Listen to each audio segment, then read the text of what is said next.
Good afternoon. Good afternoon, Mr. John. Hello. Hello.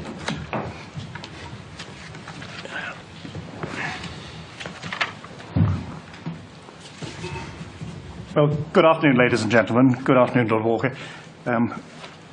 In this session, we're hearing from the Lord Walker, former Chief of the Defence Staff, and before that, Chief of the General Staff. The objective of the session is to examine the key discussions and decisions taken on Iraq and their implementation during his period in post until April 2006. I would like to express the gratitude of the committee to you, Lord Walker, for being so flexible, both in finding a date and in adjusting this afternoon's timing. Thank you. Two preliminary points I always make. We recognise that witnesses are giving evidence based in part on their recollection of events. And we, of course, cross-check what we hear against the papers. And I remind each witness that he will later be asked to sign a transcript of the evidence given to the effect that it is truthful, fair, and accurate. And with those preliminaries out of the way, can I turn to Sir Lawrence Freedman to open the questions? Thank you. Thank you.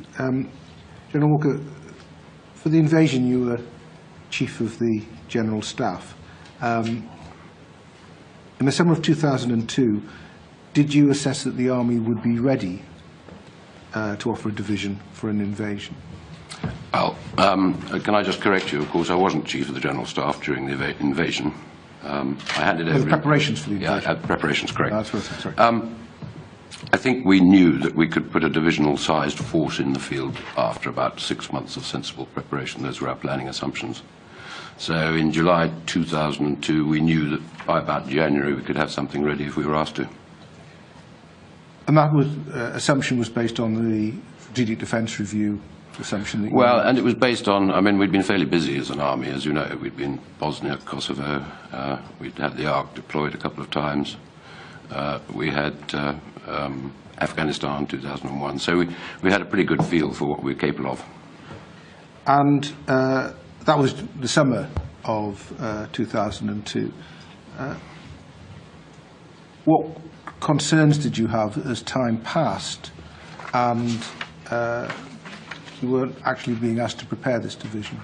Well, the usual ones are being able to go public with our training and to be able to get the urgent operational requirements that such a deployment would need manufactured in time so they could be both fitted where necessary and trained with where necessary.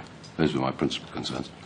The current CDS has told us this morning that in the event there was about 4 months preparation time, in a sense. Did you think that was enough? Well, I would have preferred to have 6 months, but if you end up with a period that's shorter than that, everybody works twice as hard. What we weren't sure was whether the industrial base was operating on a sort of 24/7 basis at the time. So I was a bit concerned about that. But as we approached a nearer time, I knew we could probably get ourselves ready, but the important thing was that our commanders should not say they were ready until they were ready. Now, again, going back to this morning's evidence, which I realise you may not have heard, there was a suggestion that from down the chain of command we were hearing that things were ready, but actually they weren't as ready as all that. In particular, a large amount of the kit had not arrived, or if it had arrived, it hadn't been properly distributed. Were you aware of those sort of problems? Well, not at the time, because of course I wasn't there. But I mean, it wouldn't have surprised me to find that was the case. It certainly was the case in Gulf War I, when we had problems with our asset tracking. But of course that was in '91, so yep. One might have hoped that by 2003 those sort of problems had been overcome. Well, I think with sufficient warning they would have done, but like all these events, when you're rushing around to get yourselves ready to fight a war, you've got to make sure that stuff gets to places, and it doesn't always get to the right place in the right quantities, and the tracking systems are still, I think, others would have told you, were still found somewhat wanting at the end of the war. Indeed. Now, just going back again, we've been told by Lord Boyce that he felt he was prevented from discussing preparations with the Chief of Defence Logistics. Were you aware of that inhibition? Yes, we were. I think all chiefs knew that we were having great difficulty being allowed to talk about stuff, being allowed to order stuff, being allowed to do the sort of things we felt were essential precursors to any activity of that sort. And did you feel this was creating risks for your forces? Well, it was obviously creating some risks, but I think, I mean, we're used to dealing with risk, and I suppose by the time the green light is given for an invasion, then you make your plan accordingly and get on with it. So I don't think it was a sort of risk that would have made us pull the plug under the planning that was going ahead. Again, going back, we've had a lot of evidence of the different options that were being presented to government at this time, and obviously some would have been easier to meet with a shorter timescale. What did you think about the advisability of offering a full division? I suppose the thing that concerned us most of all was the stretch. I think it's a slightly bad word, overstretch, but the stretch that the army would be put under. At that time, I think we had still troops in Kosovo, we still had Op Banner running in Northern Ireland, we still had troops in Bosnia, and for the Balkans event we were on the ticket for a reinforcing battalion should anything go wrong. So I knew that we were going to have to, we could do it, but we were going to have to make sure that the harmony guidelines, which were essentially that we should try to give people 2 years between operational tours, would be broken, and that there would be some specialisms within the force which were at an extremely high premium. People like petroleum operators and those sort of folk, intelligence, human intelligence people, that we probably didn't have enough of unless we took them from elsewhere. It's been suggested to us that the Army were very keen to be involved in the operation. There were options that didn't involve the Army to that sort of degree. Is that an accurate comment? I mean, I think the Army's always keen to be involved. I don't recall at any stage having said, hey, look, you can't leave us out of this, certainly. And indeed, whatever operations had been involved, whichever option had been undertaken, we would have been involved in some form or other. But I think the more important thing was to make sure that what came out of the plan, and you may have had it referred to before, was what we called a winning concept. We needed to make sure that there was going to be a winning concept in which we could play a sensible role. I want to come back to the idea of the winning concept in a moment, because it's obviously a very important one. Just staying about this, I mean, there is in the papers, and we've heard from Jonathan Powell too, an expression of concern about the morale of the Army if what was clearly the biggest operation around, they were not involved at divisional level. Would that be a... I didn't detect that, I'm afraid. It was not something that, as head of the Army, that I got any anxiety about. Certainly, the sort of lead elements of our forces, people like the Parachute Brigade, they were up for it. I mean, they were quite happy that they should be included in the planning. And no doubt at the lower levels, there would have been expressions of exasperation if we weren't involved. But certainly at our level, I hope we were being somewhat more balanced about it to recognise what the art of the possible was. So you're sure that you weren't suggesting that this was an issue that had to be taken? Well, not as far as I was concerned, no.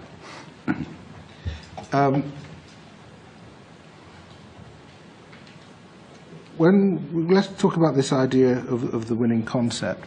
There's a question here of our winning concept, but perhaps more importantly, the American winning concept. So as I understand it, a lot of effort was put into testing the idea of an American winning concept. Is that fair? I would describe the winning concept as being a concept that was winning for the whole of the force going in. This was not a winning concept for us, as I understood it. And there were a number of options being discussed, as you know.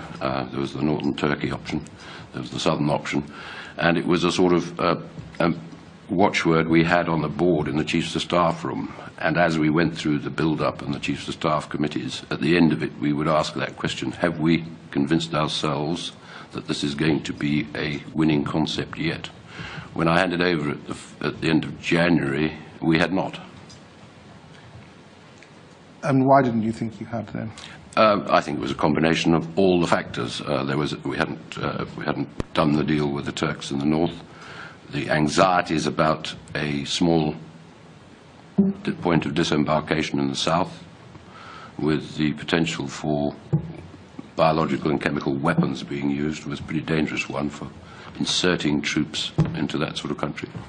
And I think it was only sort of in the latter stages that the whole nature of the American plan became clear. Clearly they had some operational security matters they needed to attend to.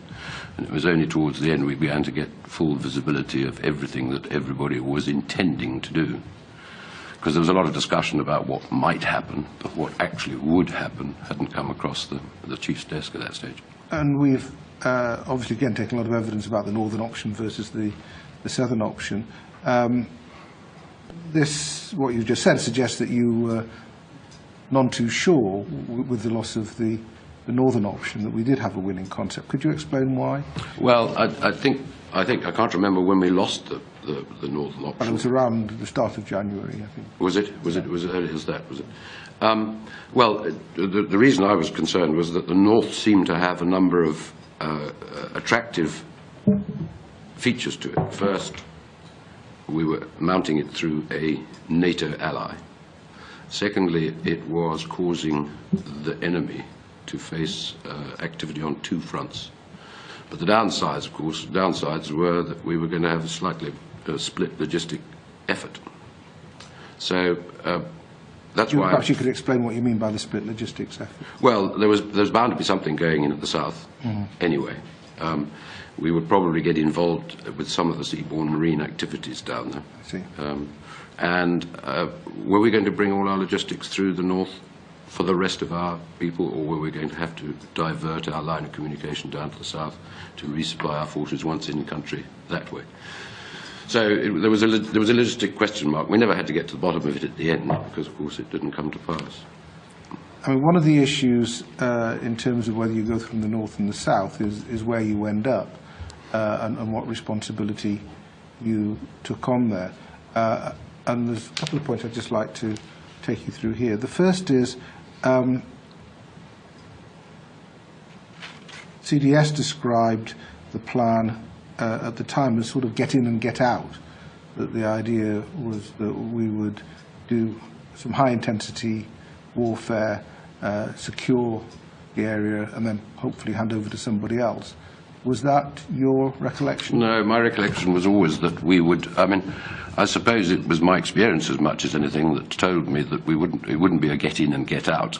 It would certainly be get in, do the hard, heavy lifting, and then reduce to a level which would allow a country under reconstruction activity to go ahead, so that you would have the security sector reform piece with police and army being trained, probably by the military, aided and abetted by the police.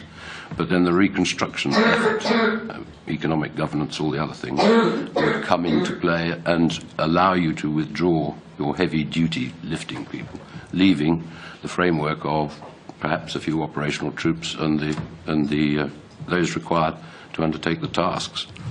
But I never thought it was a get in and get out quick. I've never believed in that. I mean, why Dayton was only signed up for 1 year, I shall never work out either. So your experience in Bosnia and so on had told you that an enduring commitment, as had been spoken of in the... Well, it wasn't just my experience, really. It was the empirical evidence of all the activities we have become involved in.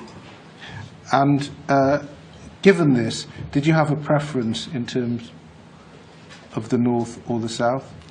I must say, ab initio, I did favour the north, yes. Because of where you were likely to end up?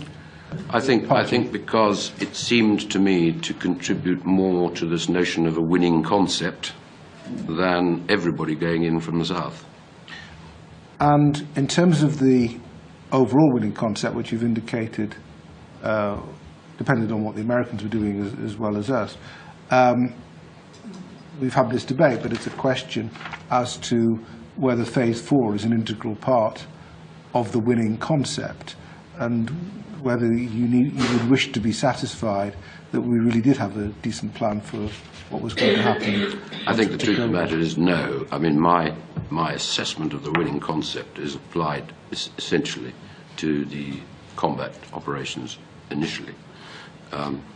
With hindsight, of course, I would have worried more about the aftermath than I did. I had a feeling at the time that with the machinery that was being set up for the aftermath, that was going to be all right. Like others, I felt that the country was ready to undertake whatever reconstruction needed to be, and that it wasn't going to be as broken a country as some of the ones we have been in, and therefore economic regeneration would be faster, and the Phase 4 activities, whatever they might have been seen to be at the time, would have taken place. So my winning concept analysis was of the fight itself. So that was your main concern. What were your main concerns within that part of it? Well, as I said, I think the first one was the narrowness of the port of entry, getting large numbers of troops all through that southern area. The notion that we, the Brits, would have a limited objective. So we needed to recognize that the area, I mean, essentially we were providing a sort of flank protection for the main forces going up, but being given a piece of the real estate down towards the border with the sea, and that included Basra, which, as you know, extended over the time. But so the main concerns were making sure we had enough people to do that, but did not find ourselves in a situation where we were being asked to extend our area of operation to the point at which we were unable to support logistically our troops. What sort of conversations did you have with your opposite number in the States at this time? Virtually none. He was, Rick Shinseki was my, you're talking CDS or CGS? Yeah. Rick Shinseki was effectively engaged in the saving of their 155mm gun at the time. And although I met him on a couple of occasions, Iraq did not seem to be at the same place on his agenda as it was on ours, and I presume you know the system that they have there, which is quite different to ours. But he did say, possibly after you left the CGS, that he thought 500,000 troops would be needed to assure security in Iraq following the invasion. Did you have any sort of conversation of that with him? Not really. Well, I mean, you know how the different two systems work. Yes, of course, with the CENTCOM. Yeah, and so interestingly, and this was part of the difficulty. It wasn't that he wasn't.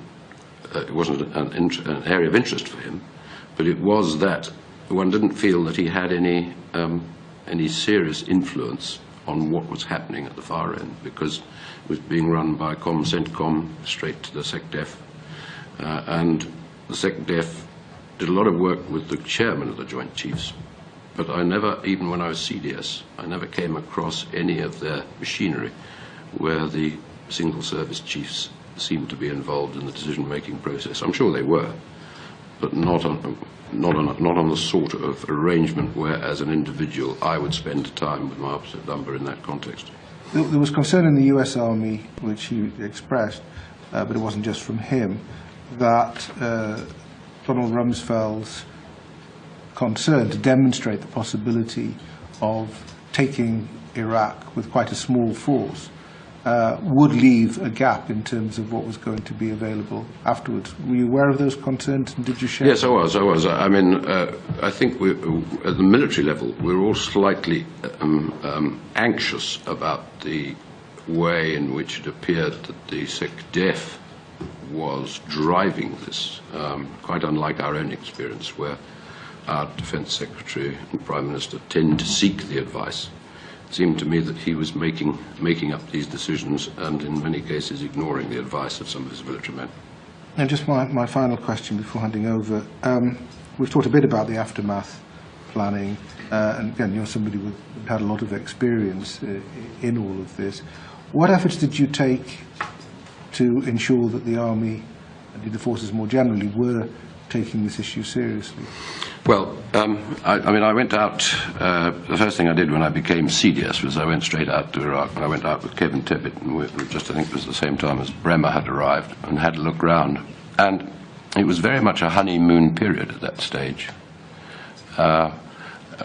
We walked through Sadr City, berets and no flak jackets. We walked down the markets in Basra, berets and no flak jackets.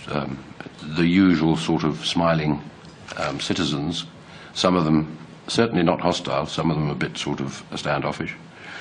And so it wasn't apparent at that stage, because I think even at that stage, Jay Garner hadn't been given the sort of sideways push.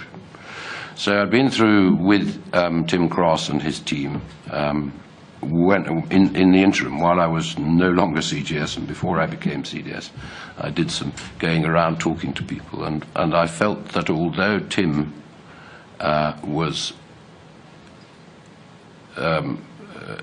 very anxious that not enough had been done, at least I felt that what had been done was there. And at first flush, when I went in there, it didn't seem as though things were going to go as badly wrong as they subsequently did. At that stage, I came back from that visit, and we were talking more about the modus operandi of the Americans in Baghdad, who wouldn't get out of their vehicles and presented a very hard face to the citizens of Baghdad. And so my immediate discussions with my opposite number in the States was to try and start changing that. And I suppose it was only about 3 months later when it became clear that the aftermath planning was really extremely bad. So we looked at a series of things that ought to be done, and we, with our various links, suggested that this is what we should go about, both nationally and internationally and multinationally. I think we have some questions coming on that. Okay, Rod, did you want to come in behind this? Just one separate question. Lord Boyce, your predecessor at CDS, famously asked to be given a very clear yes or no answer on the legality of our involvement in the operation, because he needed it to pass on down the chain of command to the armed forces. As CGS until early 2003 and subsequently as CDS, were you concerned about the tenuousness of the legal base for joining in this military action and the controversy internationally around it? Up until we got the letter, I mean, it was almost a one-liner, saying that we were legal. We were all anxious about it, but once we got that, we put our fears aside and got on with it. Thank you. Thanks. I'll turn to Sir Martin Gilbert now. Martin. Before military action, what was your understanding that the responsibility would be of the military once we took control of powers from the southeast, and how did that change following your visit, which you mentioned? Well, I mean, this lesson of, I think they call it a comprehensive approach now, which is the process by which you rebuild a broken country, and involves all aspects. It involves the citizens, it involves politicians, it involves all the professional people outside there. I think I had come to the conclusion, having seen it not work in other places, that the chances of ever creating the machinery to make it work were going to be pretty slim. The second thing I think became very clear to me is that these things always take much longer. I remember in the days of 2003 and 2004, whenever we briefed the Prime Minister, I would take a chart across showing how many more of the army we'd trained, how much of the Civil Defence Corps was in place, how much of the Facilities Protection Force was there, how much of the police was being formed. And these were sort of optimistic charts that demonstrated that the numbers were building time after time. But the truth of the matter is, and you only have to look at Afghanistan now to see how long it takes to create a proper set of armed forces or security apparatus for any country. So although, sorry, a slightly long way to answer your question, but the fact was I had no, if you like, I wasn't looking at this through rose-coloured spectacles. I knew it was going to take a long time. What changed, I think, was the fact that the circumstances in which we were trying to do it turned out to be a jolly sight worse than we had anticipated.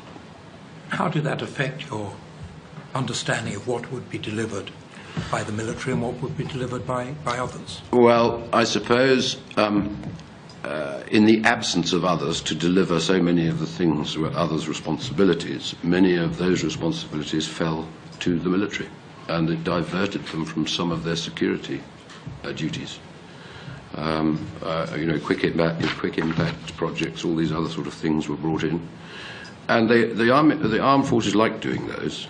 They find that they are very rewarding in terms of what the reaction you get from the local population with whom you're trying to work.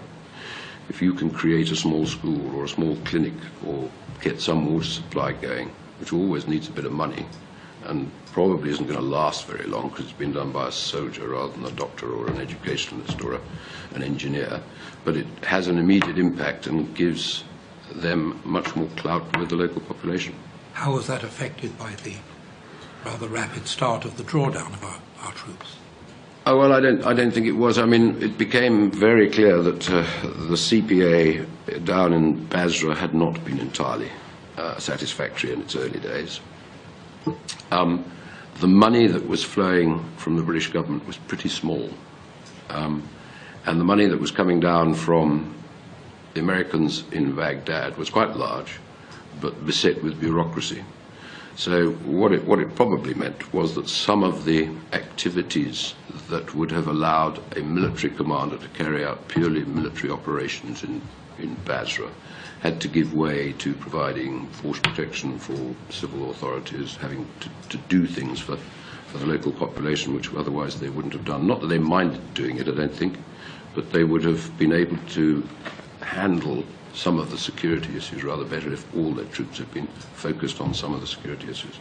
But because of the worsening security situation, 2 extra infantry battalions had to be sent in, I think, in September 2003. Mm-hmm. Was this something that could have been anticipated, or in hindsight do you feel that...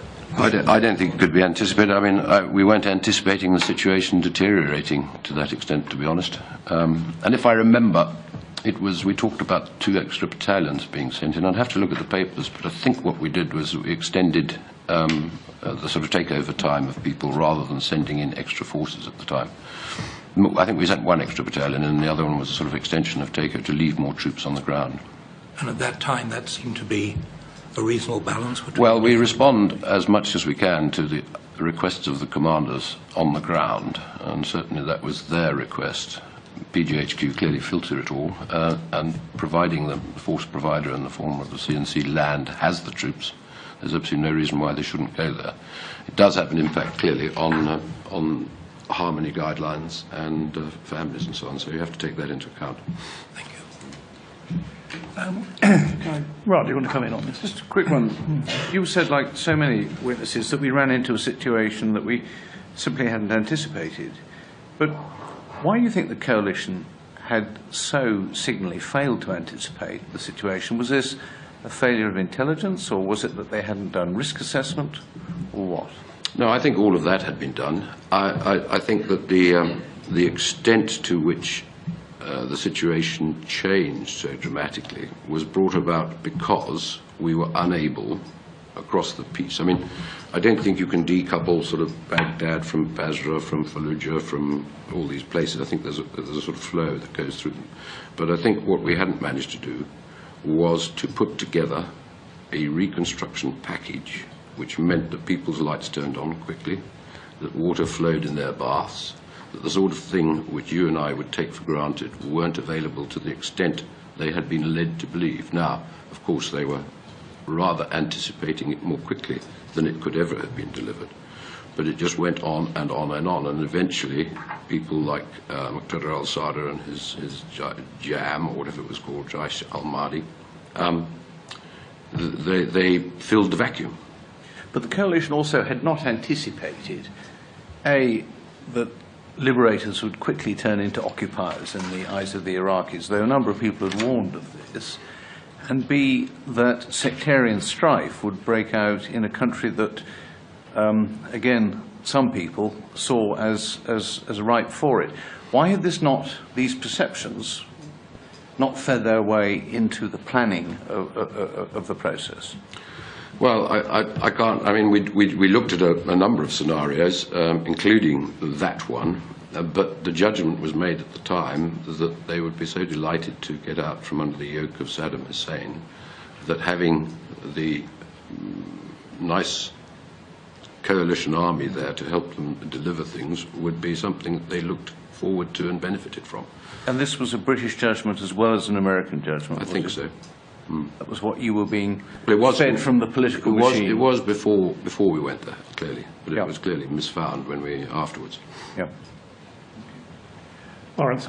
Well, just following on from that, when we're in there, and you're now CDS, you've given us one explanation for the development of more hostile attitudes amongst the Iraqi population. What was your general analysis of why, over the 2003-04 period, things were deteriorating so rapidly? Well, in part, as I say, because I don't think the reconstruction effort was going as well as it should. But secondly, I also think that some of the decisions made in the first 6 months were bad decisions. I think the debathification issue meant that you removed a complete layer of administrative competence and security competence from an equation which badly needed it. So I don't think that was a particular help. I think the other thing was that there were clearly, and perhaps as a result of that, clearly a number of folk who were fomenting exactly the situation that developed. And as you probably know, we had sort of special forces trying to operate to cut that cancer out of the system. But and the place was unlike, I suppose, other parts. It was never under central control. These were regional fiefdoms with local mayors, local leaders having really quite powerful clout in different parts of the country. So you've got a very different sort of loose federation of these various states. I also think that the focus on Baghdad didn't serve the whole of Iraq particularly well. It became very Baghdad-centric, and everything seemed to be pointed towards Baghdad. So, for example, the water that was meant to come to Basra was diverted to Baghdad because that was seen as the key by some. And so, in all of this, and particularly looking at the problems of Basra area, what you've said, there was a general lack of services. There was a priority given to Baghdad. This created opportunities for others. How important do you think at this stage were external actors, thinking particularly of Basra, such as the Iranians, although obviously Al-Qaeda presumably had some interest in that part of Iraq? Well, I think we knew that they were in communication with some of the Sadrists and various other people in Iraq itself. But we did have troops up on the border, and there was sort of some tinkering along the border where they moved various observation posts and so on. And I think that the intelligence community were convinced that they were having a lot of influence in terms of what was going on. But I can't recall that any of our generals and their headquarters actually came across direct influence from Iran. They were put under a lot of pressure from Baghdad to do something about this Iranian influence, but there was nothing very much they could get their hands on. So this was a supposition that there was something going on? No, I think it's probably true they were. But it was hard to get any... But it was hard to get sort of concrete evidence and be able to take people out. I mean, I suspect I suppose it was, what was it, in the middle of 2004, when Basra did blow up, there was evidence yet again of influence from across the border. But again, there wasn't anybody there who appeared to be an Iranian Republican Guard actually in the place. Presumably it wasn't a great surprise to you that if you have a conflict of this kind in Iraq and the situation gets messy, that both Al-Qaeda and the Iranians would seek to go in and, as it were, exploit that situation to their advantage. No, not a surprise at all. should we have thought rather more about that before we created that situation? Well, you say you've created the situation. I mean, there wasn't a great deal that one could have done. If you come back to Rick Shinseki's 500,000, then you might have been in some sort of position to seal the border.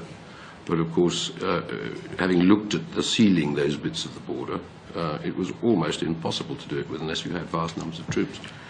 So, yes, it was a cause of anxiety, but there was not a great deal that we could have done other than linking in the diplomatic sense. And if you remember at the time, the Iranian ambassador, and we had a military liaison officer positioned with him for this very purpose, I mean, he was given very limited access to the Iranian. Fundamental security problem was internal, exploited to a degree by these external actors. Correct. Thank you.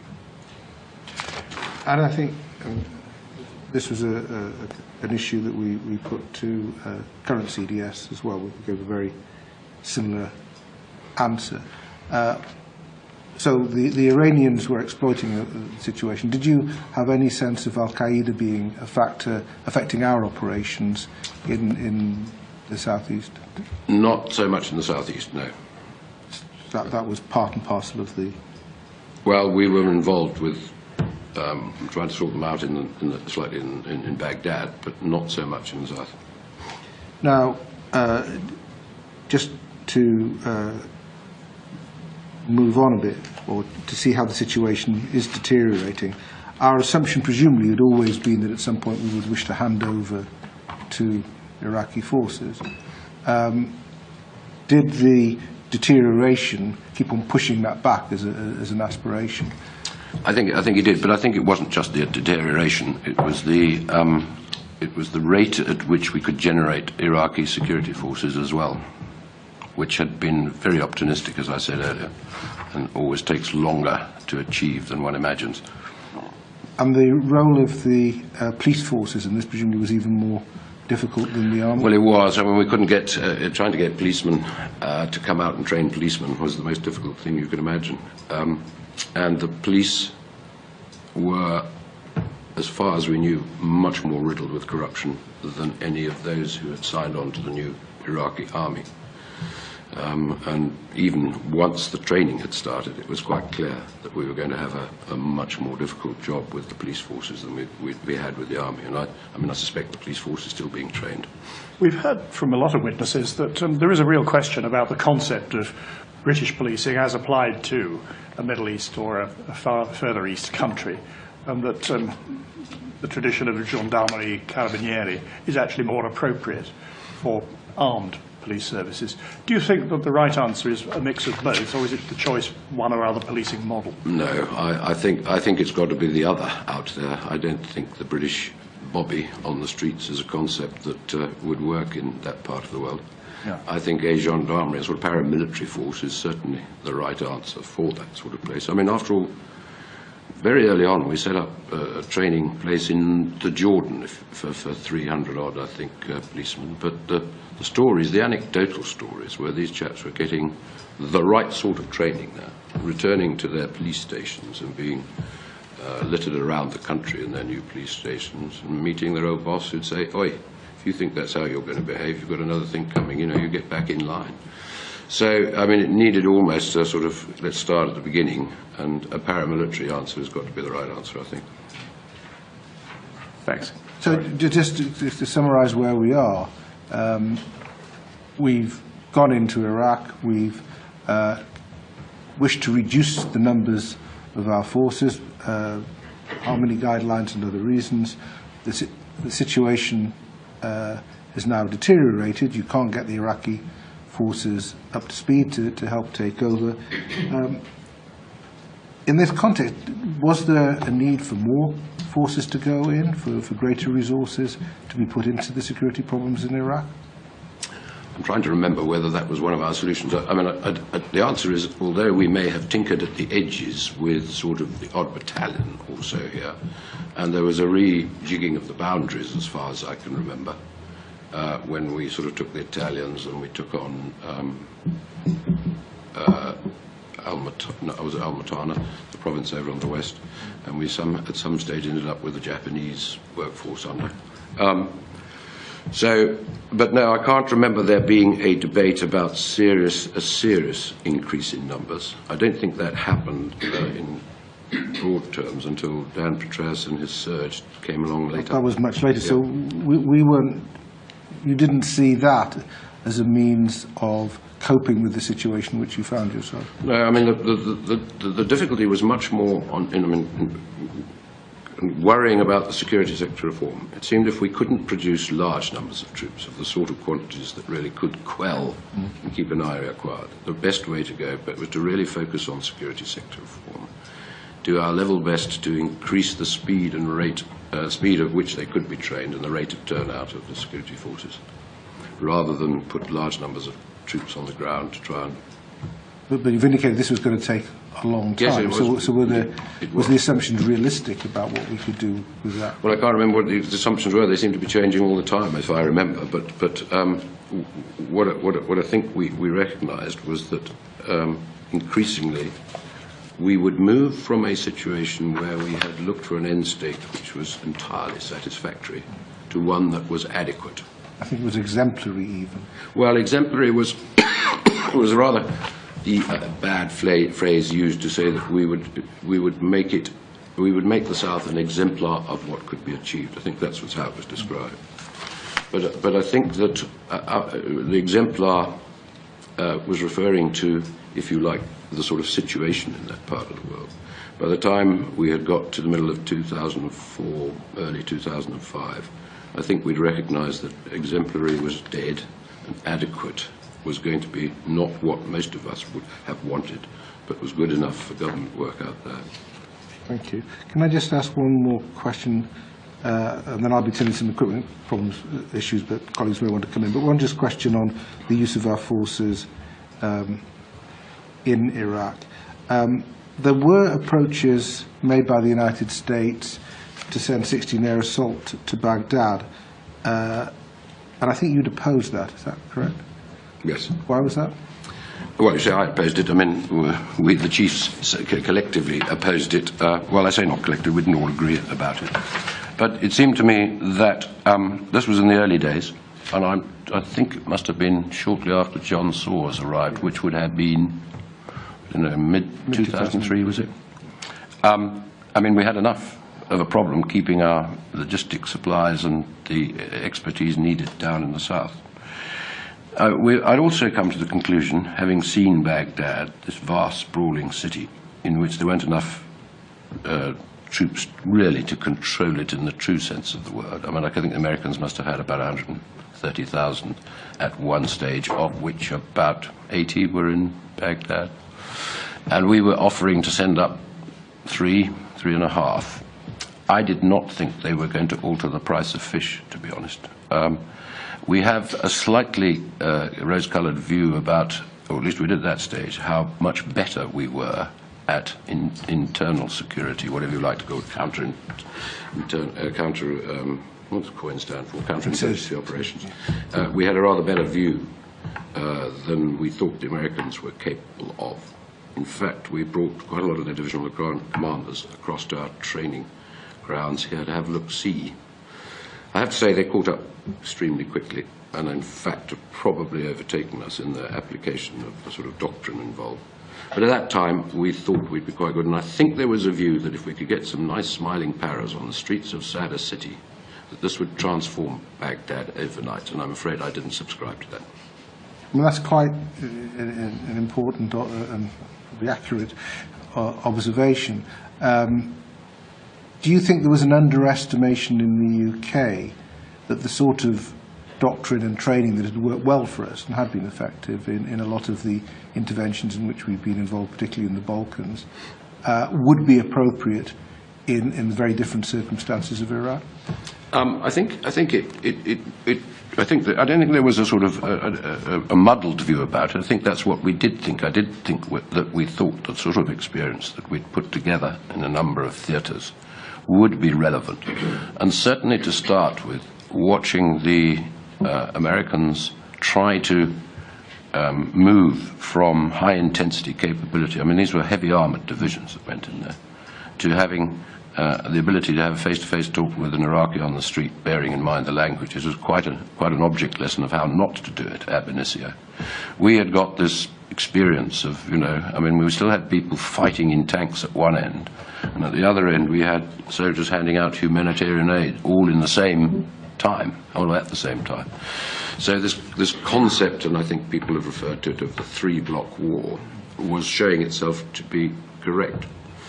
But, and I'm sure you're going to come on to it, I mean, we were using the experience we had had in a number of different parts of the world to give us the basis for this, recognizing that the training that we had done in the desert, in Oman, in Saif Sarir and so on, all contributed to our understanding of it.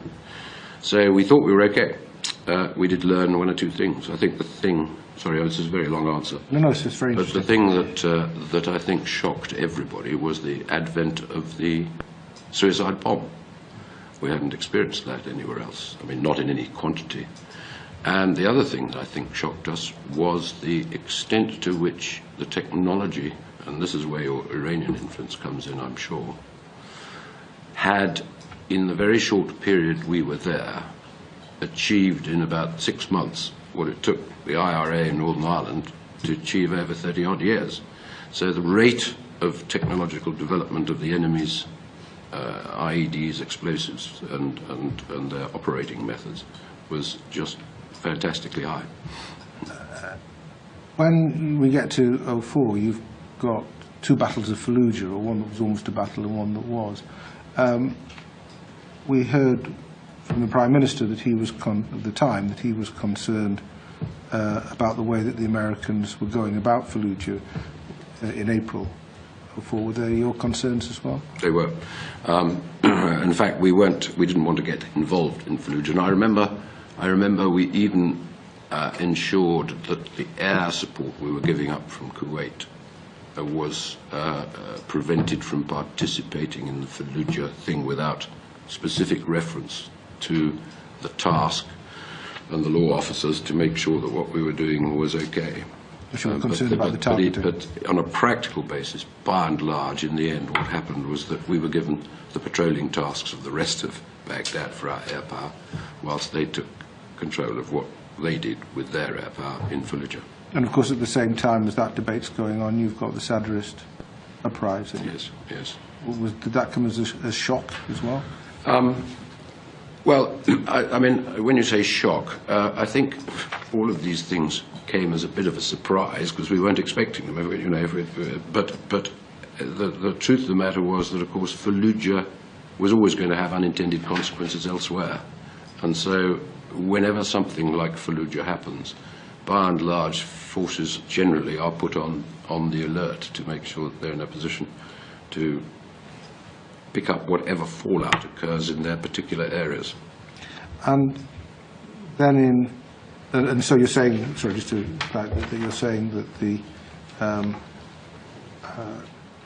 Sadrists took an opportunity. Is that the implication? Well, you'd have to ask them, but I mean, there was certainly. It seemed like that to you. Yes, it certainly seemed like. And then in November 2004, when there was perhaps more deliberate plan being prepared for Fallujah with the Iraqis, we were asked to send the Black Watch to North Babil. So in that case, you were more relaxed about. No, I wasn't relaxed about it at all. I didn't like it at all. But it's quite difficult when you are a coalition partner and one of the leading elements of it, not to respond to some of your allies' requests. After all, they responded to ours regularly, and they wanted.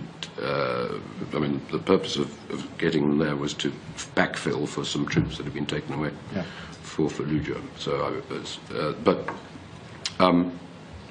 I don't think we did not want to start having our troops operating throughout Baghdad. We had enough of a problem down in Basra. We were providing security to the line of communication coming through from Kuwait for all the stuff that was coming in to Iraq. And so we were very conscious, and I was very conscious, that one of the things we would do, we would do this on an occasional basis, but not on a regular basis. So the Black Watch was an occasional event. Why I didn't like it was it got such media coverage that I was absolutely convinced that they were going to have a go at them the minute they arrived, which is exactly what they did, and killed 3 of their boys. So you were concerned because it would get an unavoidably high profile? Well, partly that. I mean, no, to be honest, it wasn't. That only became my concern as the event developed, that it got too high a profile. I mean, we would be ideal if we could slip them up there under the cover of darkness, so to speak, and they were suddenly there. But they were accompanied by a sort of media circus. No, my anxiety was really more that, first of all, we had to demonstrate that we were reasonable coalition partners, and as much to encourage the other members of the coalition. We'd found ourselves in a situation where other members of the coalition were now beginning to deploy their troops outside their areas of responsibility. So we agreed they should go up there for a month. And after that, over 2005, things don't get any better.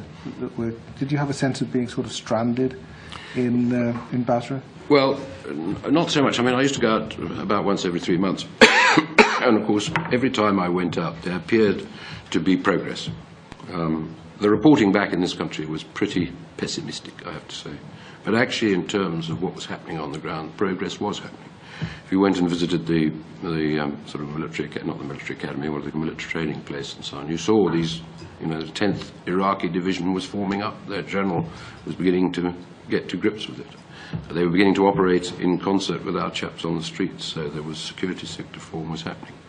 And of course, each general over his period of time would have a particular story that was a good story to be able to tell. So I didn't get a sense of drift. It didn't seem to me that the time factor was an issue. I mean, this wasn't going to be something we would just get over, as I say, as quickly as some had hoped.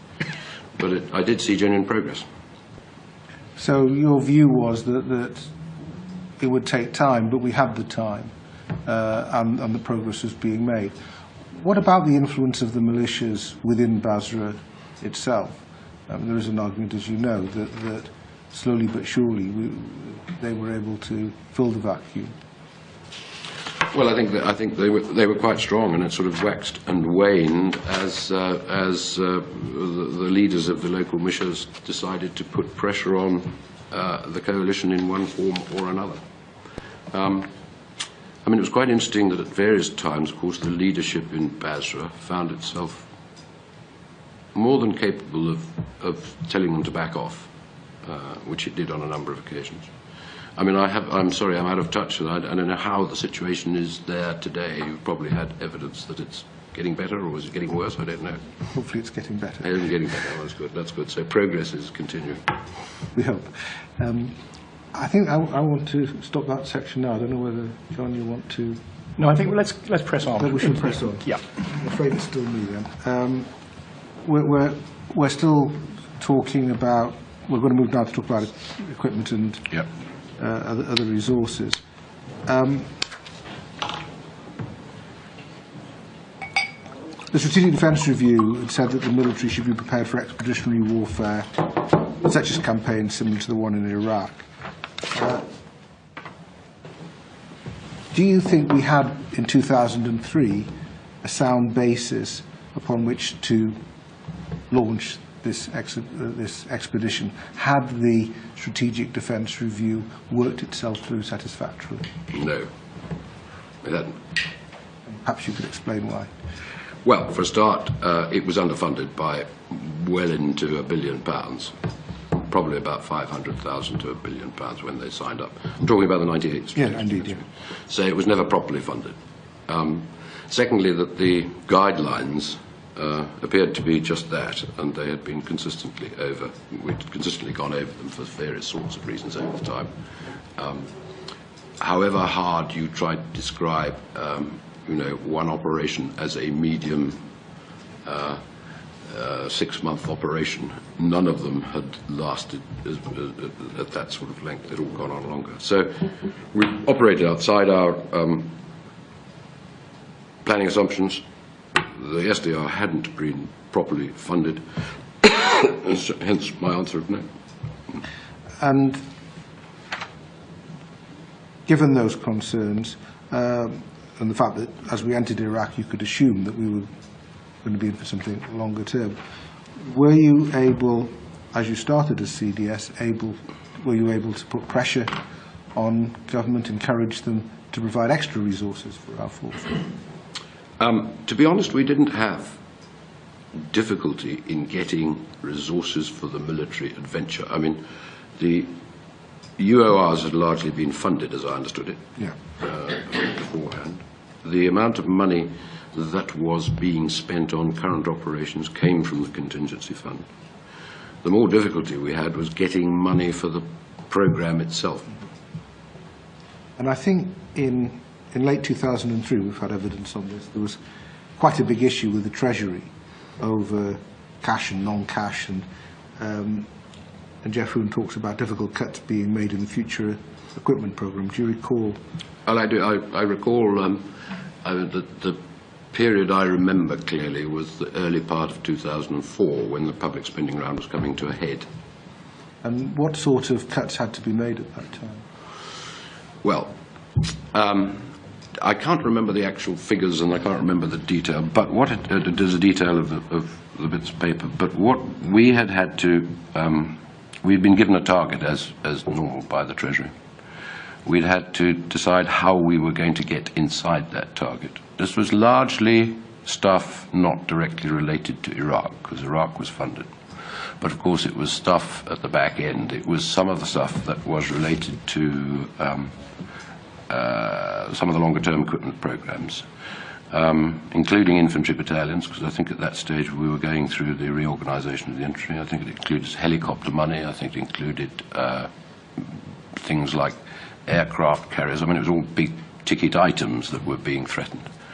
I don't think we could do anything about the air bit other than take Harriers and various other things out of service, because we were in contractual handcuffs for things like Typhoon and so on.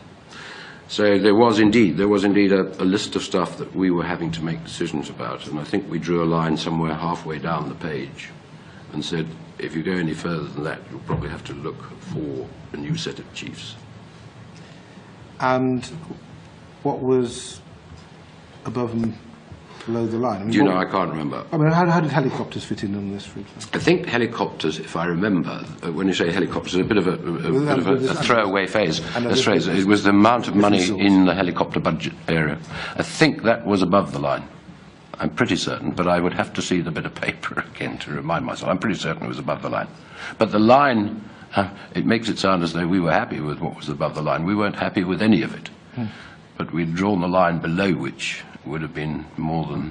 So there were, because, you know, as we understand, and as you've made clear, the defence programme itself should create the capacity to fight operations in the future. So if you're in for the long term in Iraq, and if you're expecting them to take on Afghanistan as well, these do have implications down the line, even if not in the next couple of months. So with helicopters, and say there are attack helicopters and support helicopters and so on, were you concerned at the time that our forces were going to face difficulties? At the sort of practical level, we knew that we had quite an old fleet and that we wanted our new Merlins to come in because they would give much better performance for troop lift. Chinooks were fine. The old Sea Kings worked hard in hot conditions. They always found it difficult. So we were keen to get those in, and they were on the way.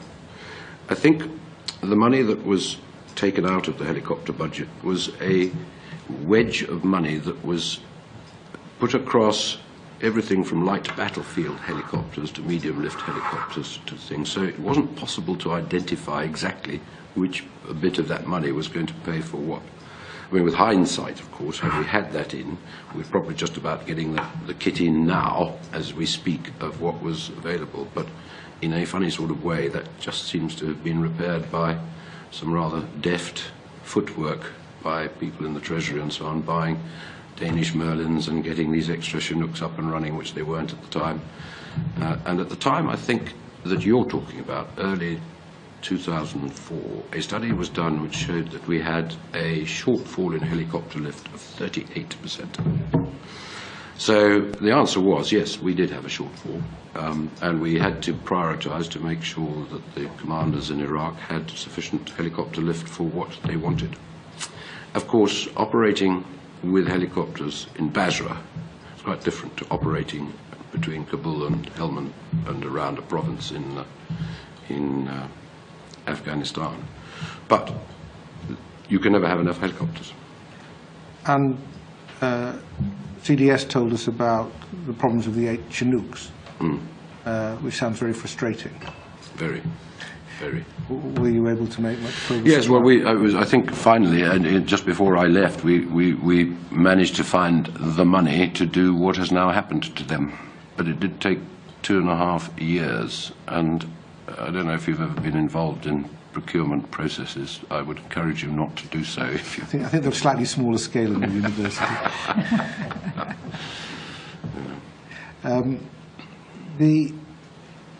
There's 3 other procurement issues I'd just quickly like to run through, just as headlines, but see what you have to say. UAVs. We've had evidence again that there was some frustration at this time that the Americans seem to have no trouble in getting these, and we seem to have a lot of trouble. I know. We had a thing called Phoenix, I think, and Phoenix had gone out. You're talking about Iraq now? Yeah. Yeah, and Phoenix went out to Iraq and didn't live up to its billing, really, which was a shame. And certainly we had seen the American Predators and various bits and pieces that they got, and many people said, well, why can't we get hold of those? I mean, I think we were all pretty well frustrated. The trouble is, military kit does take a long time to get in, and I think if you looked at what is now available, it all having started at that stage, there is an extraordinary array of UAVs that are in service. But getting them on UORs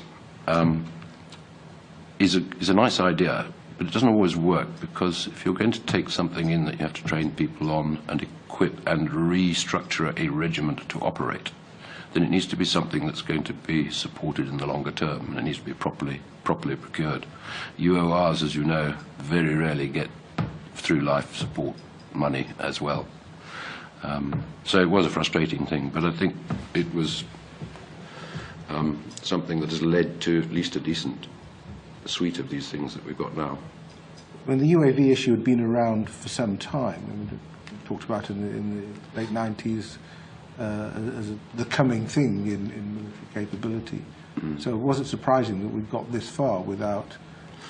Well, I don't know. I mean, we had, 96, the Americans had their Predator in Bosnia, for example, and we were just getting to grips with our Phoenix.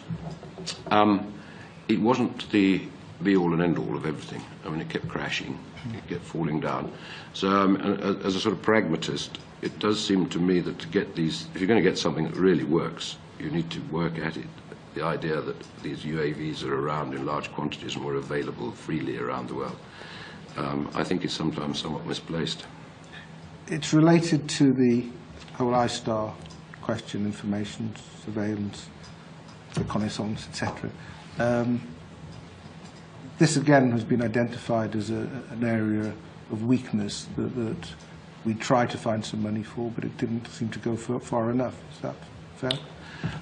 I think so. I mean, I think quite a lot of the stuff was brought in. I mean, if you're talking about sort of infra, II sites and those sort of sites that were night vision aids, cruiser weapon sites, I think we were able to get quite a lot of those on the UOR basis for Iraq.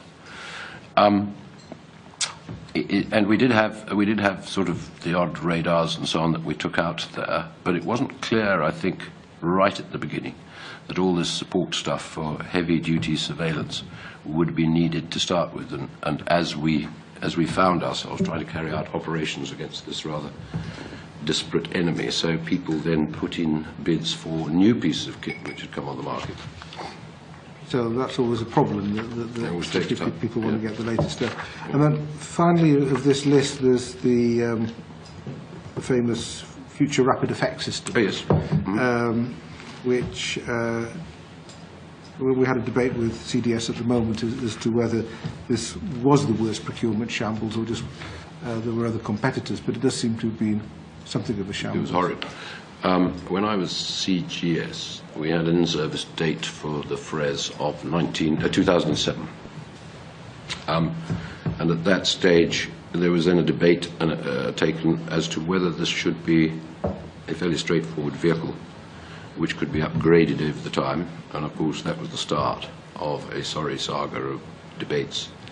And delays because of the lack of money. So it was an ease, because it was not as advanced as many other projects. It seemed to me to get delayed time after time because of the funding.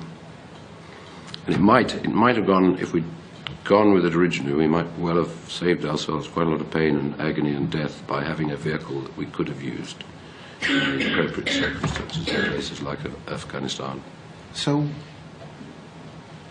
resources, you indicate, is one reason. Another reason we've been given is that it was too complex a programme, tried to do too many different things, and also perhaps that there were too many points at which somebody could intervene and say, no, we should do it that way rather than that way, and therefore reflected a lack of streamlining in the procurement process.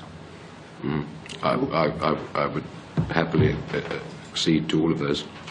And so as CGS first and then as CDS, what do you do about a situation like this? Are there any, because it must have been very exasperating, are there ways by which you can try to... The first thing you do is that you go and you take your own vehicles and you upgrade them and you up-armour them and make sure they've got engines in that work and that their steering mechanism doesn't fall apart, and then use those. An armoured box will go on for many years. It depends what you apply to it that sort of gives up the ghost. So that's what happened to the 432 fleet, the old 432 fleet. And then you go partly down the UAR route and you buy specialist vehicles, like the ones they now have in large numbers. But it must seem... Perverse. Perverse. Absolutely. And aren't there ways by which as CDS you can do something about the procurement process when there's a particular vehicle of such importance involved? I think my views on the procurement process were not welcome. I mean, I've always believed we ought to outsource the whole lot and have a sort of prime contractor and do it, but this wasn't the way it was going to be done. The answer is that even as CDS, one's ability to grip the procurement process is pretty limited, which is probably tells you the tale about our procurement process. Just to conclude on this, an NAO report in November 2006 into recruitment and retention in the armed forces said there were 88 operational pinch points where forces were particularly stretched. Do you recognise that sort of... Well, I don't recognise the figure of 88, but I recognise the operational pinch point. These were all sorts of things, for ranging from sort of the odd specialist bit of kit to particularly specialist manpower, where it was not possible to find the numbers that our operations around the world required. There were some in the TA, quite clearly, who we were able to mobilise. But by and large, the Territorial Army enjoy doing what they do because they're not doing what they normally do. They don't like joining the TA to do what they normally do, and we had to do some of that, I'm afraid. So I don't recognise the figure of 88, but I certainly recognise that there were a large number of operational pinch points, which meant that we were denying people a proper lifestyle in the Army. I think we're nearly at the end, but could I turn to Baroness Prashar? You wanted to ask about Afghanistan, I guess. Thank you very much indeed. Lord Walker, I just want to look at the deployment of Afghanistan and the impact that had on our decisions with relation to Iraq. I think it was in July 2004 that the Prime Minister announced that ARC would deploy to Afghanistan. Were you involved in these discussions? Yes, we would have advised him that that was the case. And what was your view? Well, entirely happy. The ARC headquarters, when you say the ARC, what we're talking about here is, and I'm sorry this is going to be a slightly longish answer. Can you manage that? I think we can. If you can, we can. Yeah, I'll try and be as brief as I can. We have had some briefing on the ARC. Yeah, I know. Well, the ARC was one of the principal rapid deployment headquarters of NATO. NATO had taken on the task of Afghanistan. They'd had an ad hoc headquarters put in to start with, ISAF's headquarters, commanded by General Koll. That had been followed by a Turkish commanded equivalent. The ARC headquarters was one of the candidates to go in there. Now, the ARC was a discrete organisation which had a support battalion and had its own headquarters staff and the mechanisms, signal regiments to run it. They were not deployable anywhere else. Sorry, Lord Walker, could you slow down a bit for these? Oh, I'm sorry. Yeah, thanks. Sorry. They were not deployable anywhere else. The first time they were used was in '95. They were then used in Kosovo. And so they were sitting there as an available headquarters for NATO to use with nothing on their agenda. It was either handing the whole operation across again to the Americans from the outset, which I don't think the Americans particularly wanted. And we, the Brits didn't want, and I don't think most of the other NATO allies wanted. And so the ARC were put on the list to following, I think it was the Italian Rapid Reaction Corps who went there before them after the Turks as a discrete headquarters to run the operations out there. They effectively had very little impact on any other operations with our manpower that we were intending to do. So it made sense, and it didn't actually necessarily have this magnetic effect of drawing troops out. We already had one battle group out there. But I think Mr. Hoon told us that he didn't agree with it, but you said you were quite happy with that decision. I remember discussing with him. He was not happy with it, and I said, "Well, look, if you're not happy, say no." But he didn't. So when was it decided that we would take responsibility for the Helmand province? I suppose during the period November 2000 and November 2005-ish. Yeah, Would that be right? I think it was probably September. September. September, that's fine. But at that stage, did you suspect that it was likely that this would involve a medium-scale commitment? I mean, what would be the scale of commitment? Well, one of the difficulties with any deployment, if you deploy a battalion, it is effectively takes out your medium-scale capability. You cannot, it doesn't matter what the size of the front end of your fighting force is.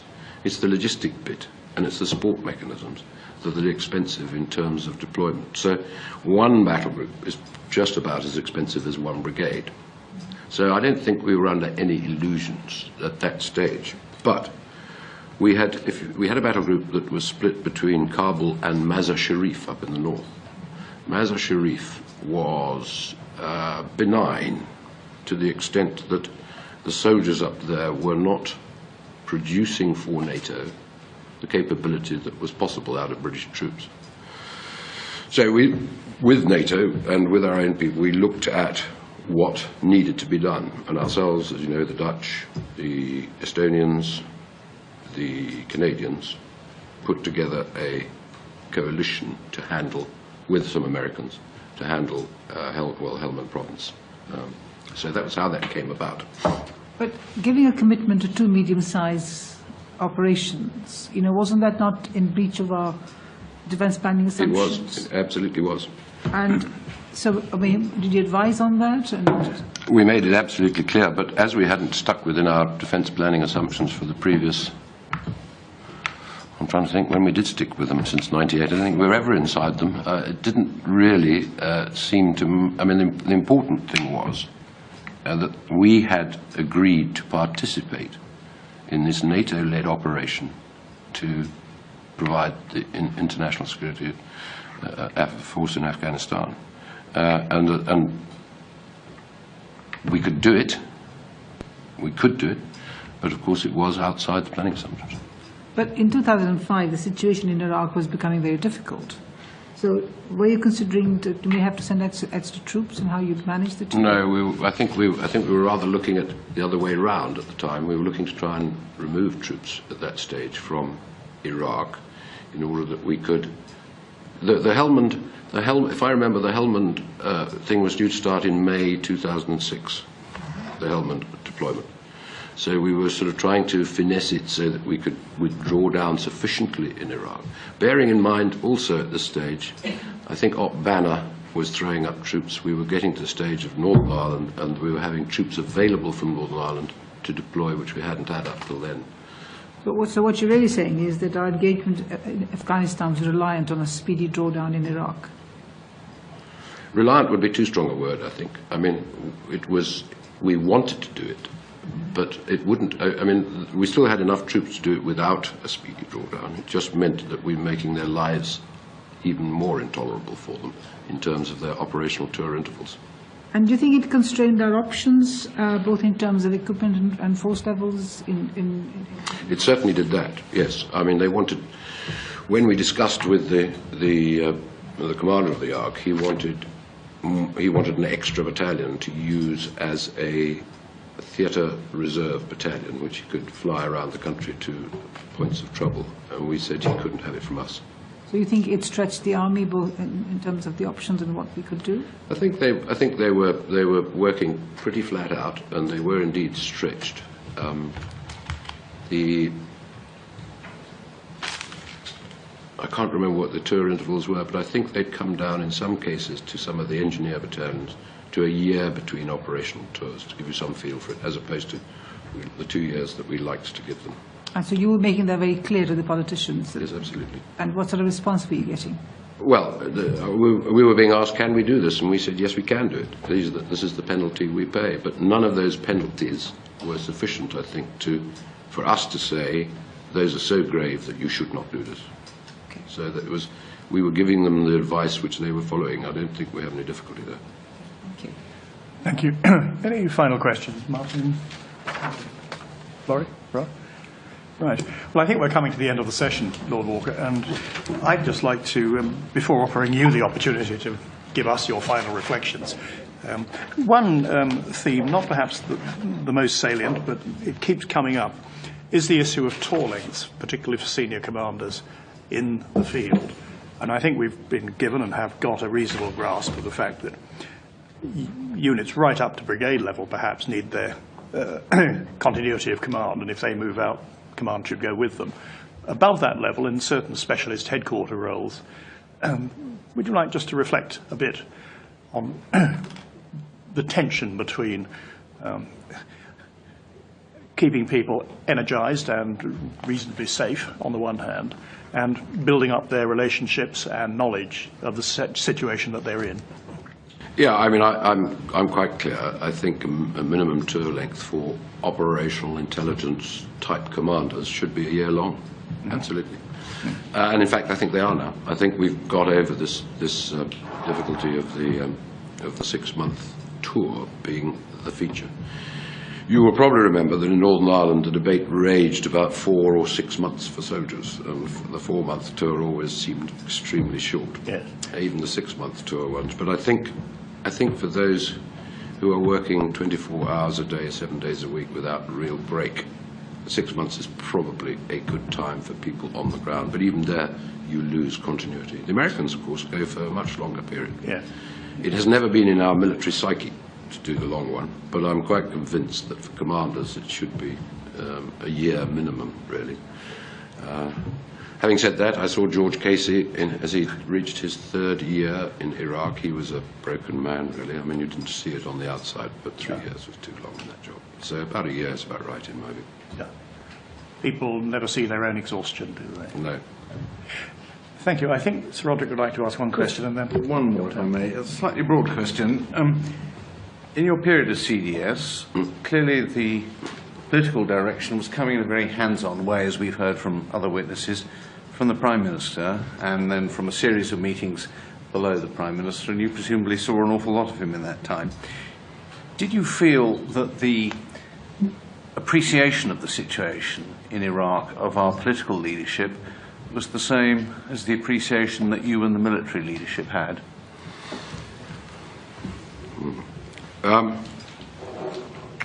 A difficult question to answer, I have to say.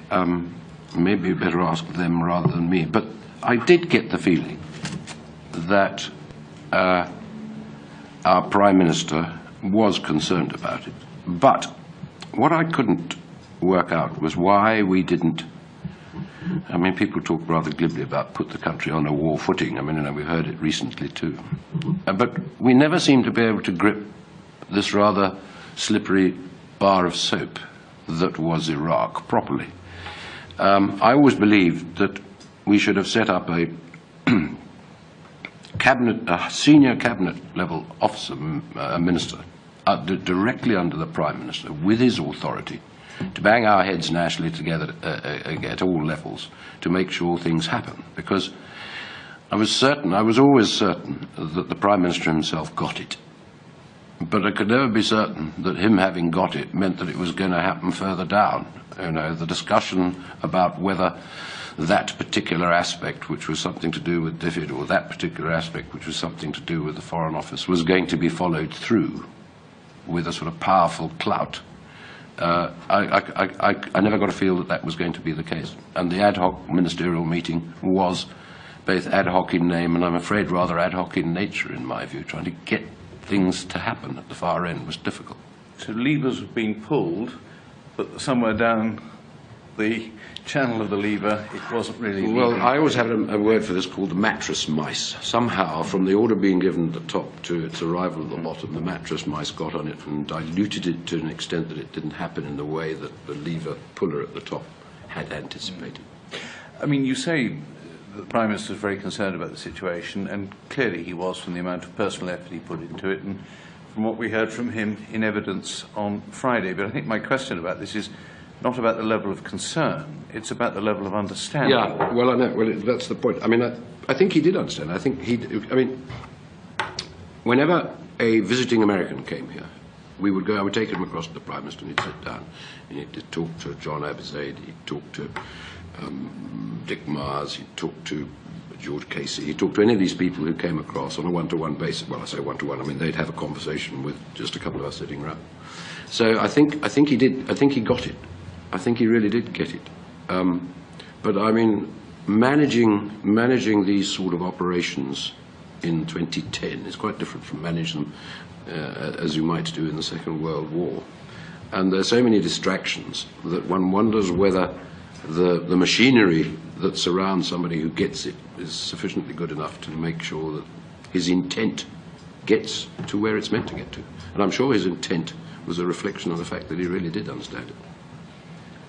Can I just ask you the other way around? I mean, you were saying the lever was being pulled at the top and it wasn't really percolating down. Do you think it was because in the early stages, you know, in the planning stages, there'd been no assessment in whether we had the capacity to deliver? Or was he getting the right kind of advice about the capacity to deliver?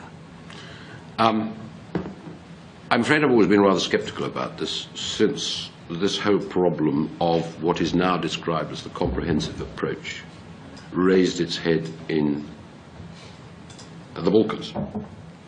I mean, NATO doesn't have the machinery to do this. Half the problem in Afghanistan at the moment is they haven't got this sort of mechanism by which you pull all the strands together that need to be pulled together to create a new country, to get governance going, etc.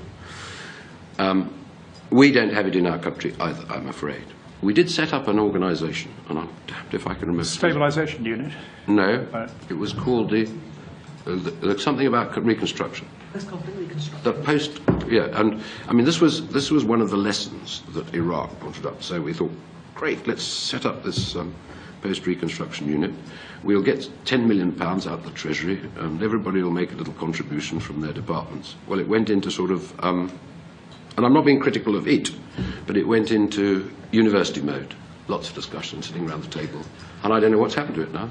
But this was meant to be the birth of a piece of machinery that would create exactly the capacity that you talked about. And I've come to the conclusion after the last 4 or 5 examinations of this in various guises that creating this beast is beyond the wit of man. I don't think it is possible. There are too many competing things. I mean, if you look at the Americans, the State Department, the military, the Department of Defense, all squabbling over things, you know, kicking Che Garner up. You know, we can't do things like that for modern countries when we're trying to rebuild them. But the point still remains that the focus was very much on military invasion, but not so much on the aftermath. I mean, even if, let's say, 40% of the planning had been done, we could have mitigated some of the problems. Correct, correct. And had you had the infrastructure available, take policemen, for example, you know, have you got a list of perhaps retired policemen who can come out and do this thing for you? You know, have you got a list of electricians? Have you got people you can call on to come and make the waterworks? Have you got people who can come and help with the education, the banking, and so on? And if you had that, and you were able to, on day 23, say, right, boys, we're ready for you, off you come, and they had the security apparatus to look after them, and they had people to provide them with, you know, office space. I mean, it will not surprise you to know how badly it has gone. When Carl Bildt arrived in Sarajevo, he had an empty room with no windows, no doors, nothing. And we still haven't learned the lessons that we've identified time and time again. Sorry, Lord Walker, that wasn't meant to be a... On the contrary, I was planning to offer you the opportunity to make your final reflections on this very theme, and you have, and thank you. But are there other comments or observations you'd like to offer before we close? Well, only ones that I to try and be helpful, really. I mean, I think the poor Americans have come in for a lot of criticism, but and my personal belief was that the biggest mistake that was made over Iraq, notwithstanding the decision that you may have made your own minds about, but it was the vice-regal nature of Bremer's reign. And I think, I mean, I don't want to be personal about this, but that particular 6 months, I think, set the scene for Iraq in a way that we were never going to recover from. Yeah. Lord Walker, we're very grateful. I'm grateful to you, and I'm grateful to our audience who've sat here through this witness session. I will close now, but just trail the fact that tomorrow morning we meet at 10 o'clock to hear from Claire Short, and then in the afternoon from Mr. Hilary Benn and from Sir Peter Ricketts. And with that, I'll close these proceedings. Thank you.